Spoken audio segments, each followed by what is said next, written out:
Belum lagi keuntungan exposure dan branding di internasional se-Asia Pasifik. Jadi bisa dibayangkan ketika suatu pelabuhan bisa eksis di internasional, tentunya ini bukan branding yang baik buat pelabuhan tersebut. Berarti kan begitu banyak kementerian-kementerian yang akan terlibat dalam merumuskan regulasi Green and Smart Port ini ya Pak? Jadi yang berkontribusi terhadap green port dan smart port, saya yakin itu akan mengurangi pajak yang akan terkena beban. AD Survey bisa menyediakan solusi IoT, Internet of Things, untuk memantau pergerakan logistik, efisiensi energinya, dan operasional pelabuhan secara real time.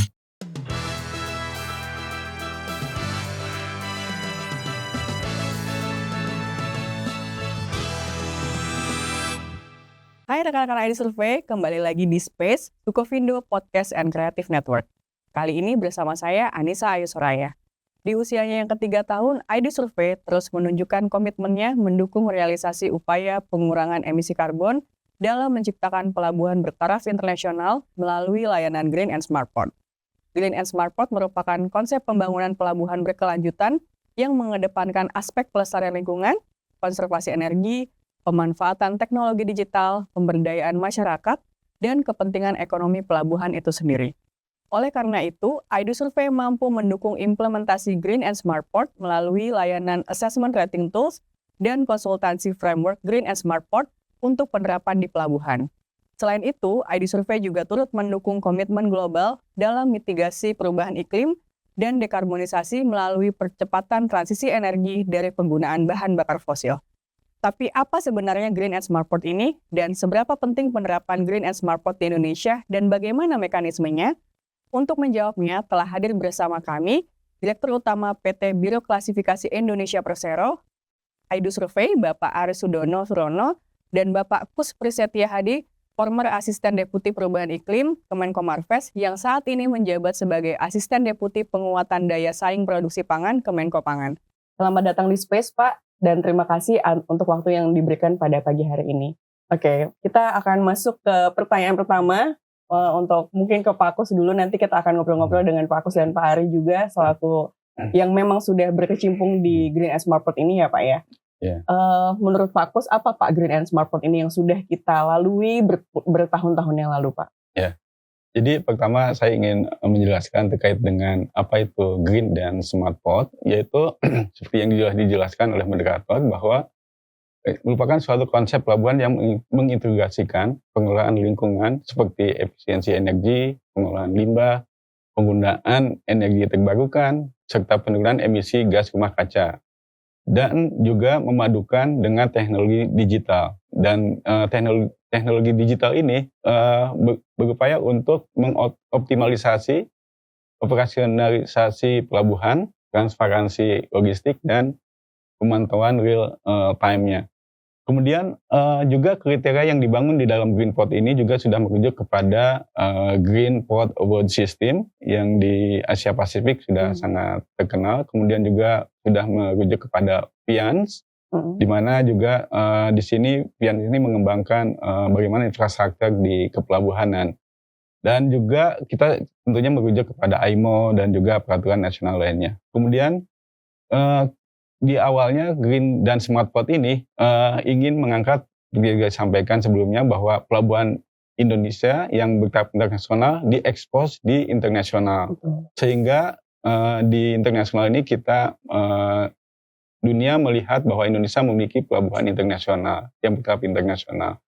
Dan kita sudah berhasil mengangkat sebagai contoh TUKS Petrokimia Gresik di tahun 2022 dan juga pelabuhan PTK Tanjung Batu di tahun 2023. Sebelum mengikuti kontes pelabuhan Green Port se-Asia Pasifik ini, pelabuhan-pelabuhan tersebut harus memiliki nilai Green dan Smart Port di nasional yang tertinggi. Jadi yang nilai yang tertinggi kita endorse untuk mengikuti di Asia Pasifik. Terima kasih. Baik, Pak Ari, ini kan penjelasan Pak Kus sudah cukup clear ya Pak. Berarti kan semua pelabuhan Indonesia bisa mengikuti asesmen Green and Smart Port. Sejauh ini sudah ada berapa pelabuhan Pak yang sudah mengikuti asesmen ini Pak? Terima kasih Cak. Kalau dibilang banyak, mungkin lumayan. Dibilang sedikit, relatif juga. Jadi Sampai saat ini sudah ada 32 pelabuhan, 32. baik pelabuhan BUMN maupun pelabuhan terminal untuk kepentingan sendiri, maupun untuk terminal khusus. Kelihatannya lumayan banyak 32, karena ini kan juga program ini baru beberapa tahun berjalan. Tapi kalau kita bandingkan dengan total populasi pelabuhan di Indonesia yang ada 2.500, saya rasa ini masih banyak yang harus perlu kita akselerasi. Baik, menurut Pak Kus gimana Pak, bantuan pemerintah atau apakah ada konsep atau program pemerintah untuk mengakselerasi gimana caranya agar asesmen Green as Smartport ini terus berjalan setiap tahunnya? Ya, terima kasih. Jadi tanpa akselerasi pun sebetulnya banyak manfaat dari Greenport ini. Jadi kami sudah menghitung dengan PT Pelindo bahwa dengan mengikuti Greenport itu mereka berupaya melakukan penghematan dari sisi energi konservasi, kemudian digitalisasi pun itu ada sekitar 4 miliar per tahun. Belum lagi terkait dengan biaya K3 melebihi sekitar 200 miliar. Belum lagi keuntungan exposure dan branding di internasional se-Asia Pasifik. Jadi bisa dibayangkan ketika suatu pelabuhan bisa eksis di internasional, tentunya ini bukan branding yang baik buat pelabuhan tersebut. Kemudian dari aspek regulasi dan insentif kita memberikan kebijakan carbon pricing dan juga saya yakin carbon pricing ini akan semakin menjadi hot sampai tahun 2030 karena setiap negara akan mencapai target NDC-nya. Kemudian juga ke depan ada insentif pajak karena dengan ramah lingkungan tentunya pajak akan semakin berkurang, apalagi dengan sudah diimplementasikannya nanti pajak karbon. Jadi yang berkontribusi terhadap green port dan smart port, saya yakin itu akan mengurangi pajak yang akan terkena beban. Kemudian investasi infrastruktur, kemudian peningkatan kapasitas itu kita memberikan pelatihan dan sertifikasi juga bekerjasama dengan Sukovindo, ID Survey dan tim bahwa terkait dengan pelatihan dan sertifikasi ini harus digalakan per tahun, setiap tahun. Jadi juga sebagai contoh tahun 2 tahun yang lalu kita melakukan capacity building untuk beberapa area yang dari beberapa KL yang kita akan kader untuk juga mereka memahami bagaimana akses menjadi asesor di lapangan.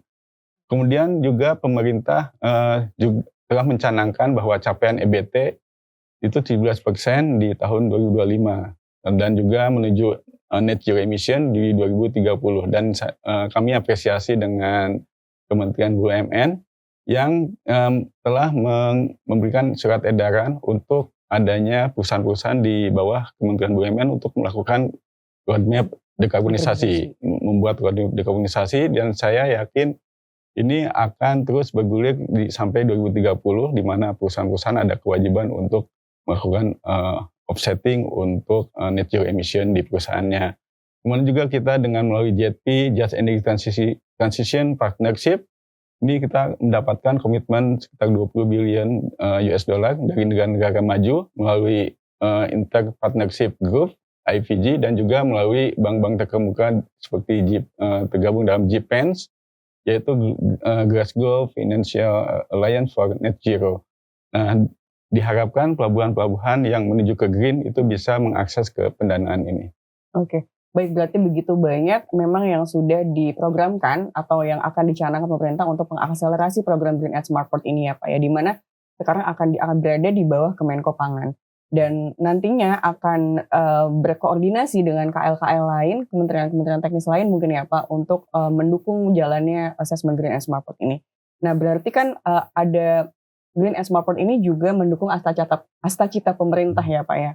Dan dukungan-dukungan kementerian lain itu seperti apa ya Pak? Ya, jadi memang terkait dengan Astacita ini bahwa program Green dan Smartport ini mendukung visi pembangunan berkelanjutan. Untuk Astacitanya itu lebih fokus kepada poin pengembangan ekonomi ramah lingkungan, kemudian pengelolaan energi bersih, dan peningkatan daya saing ekonomi melalui transformasi digital. Dan beberapa kementerian yang selama ini selalu kita bergandengan bersama-sama, yaitu Kementerian Perhubungan, Kementerian KLHK, ISDM, dan investasi. Dan mungkin investasi ke depan akan lebih intens untuk dilibatkan juga. Jadi untuk Kementerian Perhubungan merumuskan regulasi untuk kepelabuhanan, kemudian untuk KLHK terkait dengan pengelolaan dampak lingkungan dan pengelolaan limbahnya, kemudian ISDM terkait dengan energi terbarukannya. Sementara untuk investasi tentunya mendukung pelabuhan hijau dalam berinvestasi. Oke, berarti kan begitu banyak kementerian-kementerian yang akan terlibat dalam merumuskan regulasi Green and Smart Port ini ya Pak. Dan tidak hanya di bawah, berarti kan di bawah naungan Kemenkopangan nanti akan ada kementerian-kementerian lain yang juga akan berkontribusi terhadap penilaian rating tools Green and Smart Port. Nah Pak Ari, apa aja sih Pak yang dinilai pada saat asesor itu ke lapangan, gitu ya, datang ke lapangan, ini loh yang kita nilai, dan mereka kan udah pasti dari macam-macam background-nya Pak, karena begitu banyak kegiatan pelabuhan yang sangat-sangat komprehensif yang pasti akan harus dinilai oleh asesor. Nah itu apa saja Pak poin-poin penilaiannya Pak? Oke. Ada beberapa hal. Pertama-tama itu ada yang meliputi aspek teknis, misalnya kepelabuhanan, lingkungan di pelabuhan itu seperti apa, dan energi di pelabuhan itu sendiri seperti apa. Nah itu kira-kira bobotnya sekitar 80% untuk aspek teknis yang akan kita nilai nanti. Kemudian selain itu tentunya tadi Pak Asnif juga sudah menyampaikan bahwa bukan cuma dilihat dari sisi tapi digitalisasi juga. Nah jadi ada aspek 20% dari digitalisasi yang akan dinilai pada saat kita melakukan penilaian Green Port dan Smart Port ini. Nanti masing-masing itu aspek tadi, aspek pelabuhanan, lingkungan, energi, dan digitalisasi itu ada cukup banyak kriteria dan subkriteria yang akan mendukung pada saat kita melakukan penilaian tersebut. Berarti dari ID Survey memang sudah mempersiapkan personel untuk melakukan asesmen di lapangan dengan background dan masing-masing yang mumpuni berarti ya Pak ya. Betul. Pada saat ke pelabuhan, baik itu pelabuhan BUMN, pelabuhan TUKS dan Tersus. Nah Pak, kan kita tahu kita baru aja selesai dari COP29 ya Pak di Azerbaijan. Nah apakah dan ID Survey waktu itu kita membawakan materi mengenai Green and Smart Port towards Net Zero Emission untuk shipping ya Pak. Nah, bagaimana Pak update dari Pakku sendiri yang waktu itu ke sana gitu ya, melihat bagaimana sih sebenarnya perkembangan Green and Smart Port ini di sana, apakah memang akan berdampak positif pada negara kita dan memang ada pembicaraan terkait ini Pak?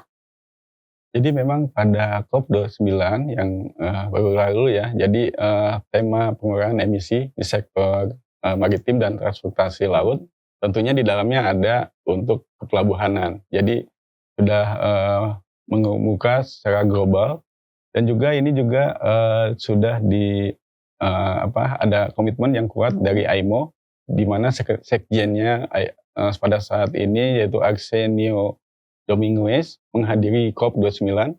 Ini menunjukkan komitmen yang kuat dan juga beliau meng-stressing bahwa hingga saat ini IMO sudah berkontribusi untuk pengurangan hingga 20% dan targetnya di 2050 itu net zero emission untuk sektor shipping dan maritim itu sudah tercapai.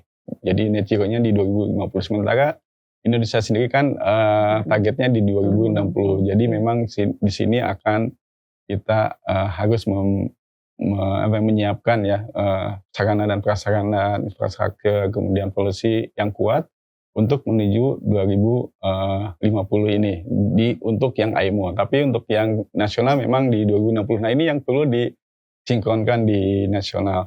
Dan juga IMO sendiri sebetulnya sudah mengadopsi bahwa untuk GHG strategi, di mana GHG strategi ini sudah disepakati di 2023 untuk diadopsi di seluruh negara keanggotaan IMO. Dan juga di ASEAN, kita punya ASEAN Port Networks dan inisiatif hijau dari UNCTAD untuk membangun pelabuhan ramah lingkungan. Jadi memang sudah concern-nya pada saat COP29 juga sudah ke arah sektor maritime ya Pak ya. Dan alhamdulillah dengan adanya pembicaraan mengenai Green and Smart Port kita sejak COP26 bahkan dan bergulir sampai ke COP29, malah kita bisa menjadi lead untuk bagaimana penerapan Green and Smart Port itu nanti di Indonesia dan mungkin kita bisa membawa ke kancah internasional seperti untuk mengikuti JIPAS gitu ya Pak ya. Dan oh ya Pak Ari, kan ini Green and Smart Port ini tidak hanya assessment. ID Survey ini sangat-sangat komprehensif jasanya, dan ternyata kriteria-kriteria di dalam Green and Smart Port itu sangat banyak yang bisa kita bantu pelabuhan yang memang membutuhkan gitu, membutuhkan perannya ID Survey. Nah, jadi selain assessment Pak, peran lain ID Survey itu apa Pak dalam Green and Smart Port ini? Oke, ada beberapa hal mungkin ya Cahaya. Yang pertama-tama, ID Survey bisa berperan sebagai penyedia solusi pemantauan lingkungan. Kita punya alat-alat yang bisa kita taruh di situ untuk memantau kualitas lingkungannya seperti udara, air, kualitas tanah. Dan dari situ kita bisa menghasilkan laporan analitis dan rekomendasi untuk memastikan bahwa pelabuhan-pelabuhan tersebut mematuhi peraturan lingkungan nasional maupun internasional. Itu yang pertama. Yang kedua, kita juga bisa memberikan audit dan sertifikasi. Seperti biasanya pekerjaan kita. Kita bisa memberikan audit lingkungan untuk memastikan bahwa pelabuhan sudah memenuhi standar Green Port. Seperti ISO 14001. Kita bisa sertifikasi untuk operasional pelabuhan yang berkelanjutan dan efisien. Seperti efisiensi energi, pengeluaran limbah, dan pengurangan emisi karbon. Yang ketiga, kita juga bisa membantu untuk menerapkan teknologi digital. ID Survey bisa menyediakan solusi IoT, Internet of Things, untuk memantau pergerakan logistik, efisiensi energinya, dan operasional pelabuhan secara real time. Jadi ini bisa mendukung implementasi sistem manajemen berbasis data untuk meningkatkan efisiensi operasional pelabuhan itu sendiri. Yang keempat, banyak juga ya. Yang keempat, kita bisa berikan konsultasi strategis. Kita bisa berikan konsultasi untuk pelabuhan itu bertransisi menuju model Green and Smart Port. Dengan strategi yang berkelanjutan seperti penggunaan energi yang terbarukan dan otomatisasi proses. Di sini kita bisa bantu juga pelabuhan-pelabuhan itu untuk mengintegrasikan sistem transportasi multimoda yang lebih ramah lingkungan. Itu yang keempat tadi. Yang kelima, kita bisa bantu untuk pengelolaan risiko dan keberlanjutan. Kita bisa bantu pelabuhan untuk analisa risiko lingkungan dan operasional. Kita bisa kasih solusi mitigasinya, karena kita bisa bantu tadi untuk analisis risiko lingkungan dan operasionalnya. Di situ kita bisa mendukung, hal tersebut mendukung inisiatif keberlanjutan seperti penghijauan kawasan, penggunaan teknologi rendah emisi, itu beberapa hal yang bisa dibantu dalam pengelolaan risiko keberlanjutan tadi. Yang terakhir mungkin kita bisa bantu untuk kolaborasi dengan stakeholder. ID Survey bisa jadi mediator antara pemerintah, operator pelabuhan, dan masyarakat untuk memastikan bahwa program Green and Smart Port itu berjalan. Untuk mendukung program CSR yang berorientasi pada kelestarian lingkungan di sekitar pelabuhan. Itu kira-kira ada 6 hal yang mungkin kita bisa bantu. Baik, berarti begitu banyak ya Pak Ari yang sebenarnya ketika pelabuhan yang merasa kayaknya kami masih jauh nih untuk menuju Green and Smart Port, maka kita bisa memberikan solusi atas itu gitu. Jadi tidak hanya sekedar adanya penunjukan kelompok kerja dari Kemenkopangan, lalu kita bekerja langsung mengakses, tapi kita juga bisa memberikan solusi-solusi atas bagaimana caranya mereka bisa menuju ke Green and Smart Port ini untuk pelabuhan-pelabuhan. Ya, baik. Pak, sudah sejauh mana sih Pak Green and Smart Port ini dibahas di kancah internasional? Kan seperti yang tadi Bapak bilang bahwa di Indonesia ternyata sudah ada 2 pelabuhan loh, Petrokimia Gresik dan Pertamina Transkontinental Shore Base Tanjung Batu, yang sudah mensubmit papernya ke JIPAS dan mendapatkan award gitu. Nah, kira-kira seperti apa sih Pak nanti ke depannya? Apakah semua pelabuhan-pelabuhan yang ikut Green and Smart Port dengan ranking yang baik, mereka bisa kita bantu untuk menuju ke JIPAS atau seperti apa Pak? Jadi memang karena dari awal kita punya cita-cita bahwa pelabuhan-pelabuhan internasional yang di Indonesia ini harus go internasional.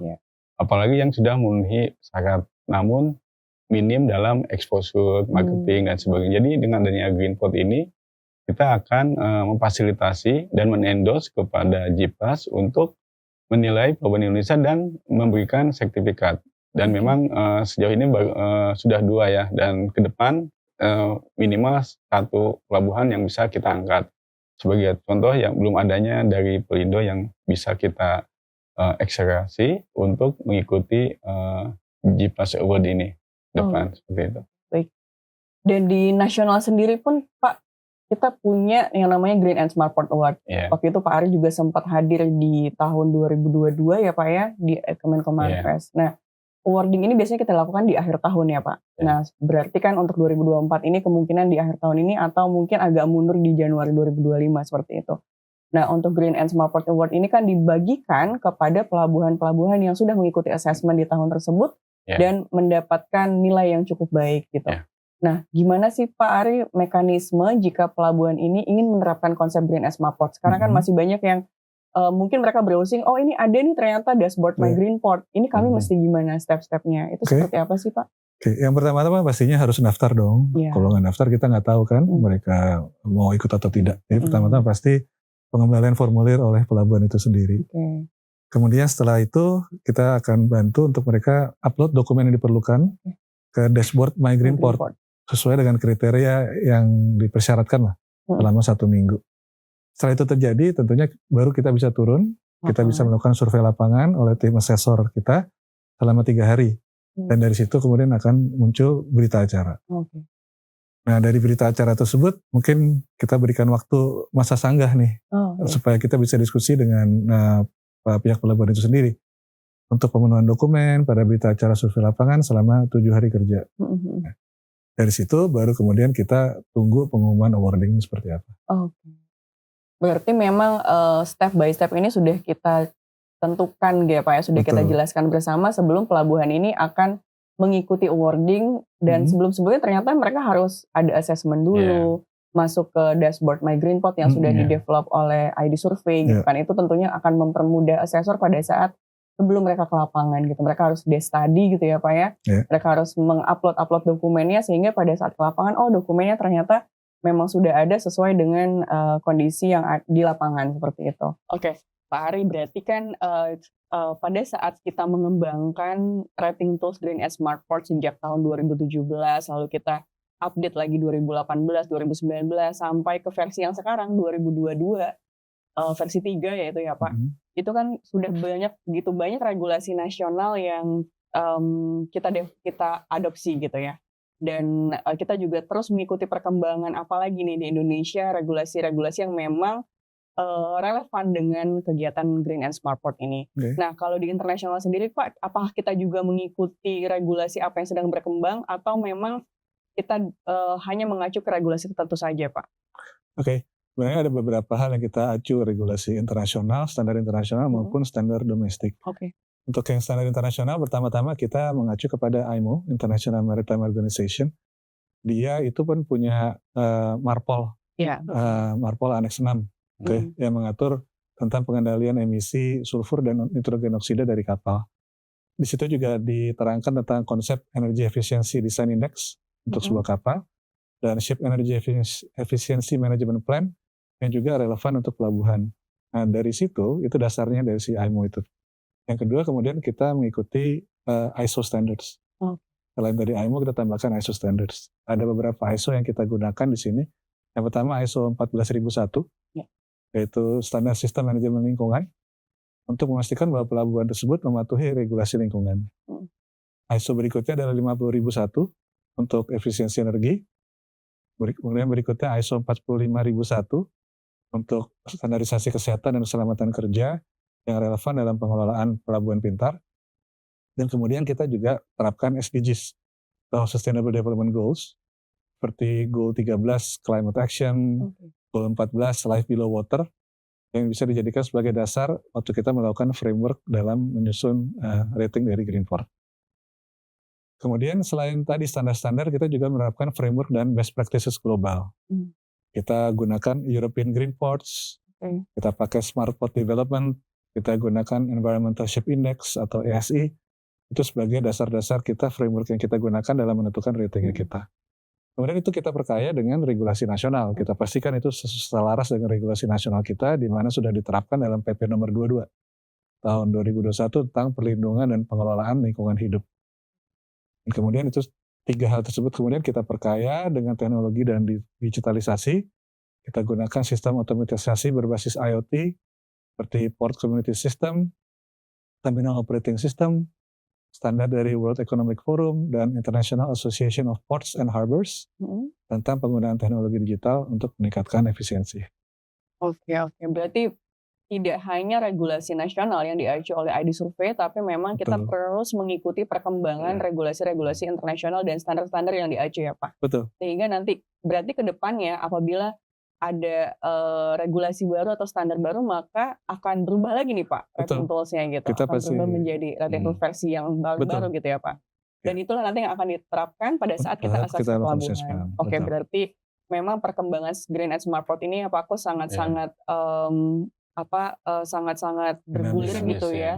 Ya, dan terus ada perubahan-perubahan dan kita akan terus mengikuti perubahan tersebut gitu ya Pak. Dan harapannya memang di Indonesia ini yang tadi disebutkan Pak Aris, begitu banyak pelabuhan-pelabuhan yang masih belum menerapkan Green and Smart Port, dan harapannya kita bisa membantu pelabuhan juga pemerintah dalam mempercepat atau mengakselerasi bagaimana caranya pelabuhan-pelabuhan tersebut bisa mengaplikasikan Green and Smart Port di pelabuhannya seperti itu. Dan itu juga sejalan tentunya dengan asta-cita pemerintah, dengan goals-nya dunia untuk menurunkan target NDC juga ya Pak. Dan begitu banyak peran-peran yang akan dimainkan oleh ID Survey pada Green and Smart Port ini. Oke. Pak Kus, mengenai peran UNFCCC untuk sektor transportasi dan maritim Pak. Tadi kan Bapak cerita bahwa di COP29 sudah mulai membicarakan tentang sektor maritim gitu ya Pak. Nah, itu kan perannya sangat penting Pak UNFCCC dalam menetapkan kerangka kerja global sektor transportasi. Nah, itu seperti apa Pak update-nya Pak untuk hal ini? Ya. Jadi memang untuk mungkin sebelumnya saya ingin merujuk kepada hasil COP29 di Baku, Azerbaijan. Jadi ada beberapa komitmen penting dari sekitar 200 negara yang hadir. Jadi bahwa capaian yang terbesar adalah terkait dengan finansial. Jadi ada komitmen yang 100 billion per tahun dari negara maju kepada negara berkembang untuk mitigasi dan adaptasi perubahan iklim. Ini ditingkatkan menjadi 300 billion per tahun pada 2035. Jadi dimulainya 2035, komitmennya meningkat 3 kali lipat. Dan walaupun ini jauh dari ekspektasi negara berkembang, namun ini harus kita hargai bahwa adanya peningkatan dari segi finansial, komitmen finansial dari negara maju. Dan juga beberapa hal lain seperti carbon market itu sudah mulai jelas arahnya ke depan. Kemudian transparansi terkait dengan reporting climate, kemudian juga terkait dengan adaptasi, di mana di sini ada the Baku Adaptation Roadmap yang sudah sudah diadopt. Dan juga mungkin bagi Indonesia kita harus terutama untuk pelabuhan-pelabuhan yang menuju ke green itu bisa berusaha mengakses ke pendanaan ini. Jadi ini kita bisa bayangkan 3 kali lipat nanti yang akan digelontorkan oleh negara maju kepada negara berkembang. Oke. Ya. Berarti Pak, di tahun-tahun berikutnya ini harapan kita semakin banyak pelabuhan yang akan menerapkan Green and Smart Port ya Pak. Mungkin melalui pemerintah bagaimana mengakselerasi regulasi, lalu nanti ID Survey akan membantu juga untuk menjadi asesor pada pelabuhan-pelabuhan tersebut. Oke, nah gimana rekan-rekan ID Survey? Apakah sudah tercerahkan dengan diskusi kita tentang Green and Smart Port pada pagi hari ini? Semoga apa yang kita diskusikan tadi membawa pencerahan bagi kita semua, terutama pihak pelabuhan yang ingin melakukan perubahan yang lebih baik. Kita semua berharap ke depannya emisi karbon di Indonesia bisa berkurang lewat beragam upaya yang dilakukan oleh pemerintah, sehingga bisa mencapai bebas emisi karbon di tahun 2060 atau lebih cepat. Tidak hanya itu, dengan bertambahnya usia ID Survey yang ketiga, semoga kontribusi ID Survey dalam membantu pemerintah mencapai target net zero emission semakin meningkat. Stay tune terus di podcast Space episode berikutnya dengan tema diskusi menarik lainnya. Sampai jumpa!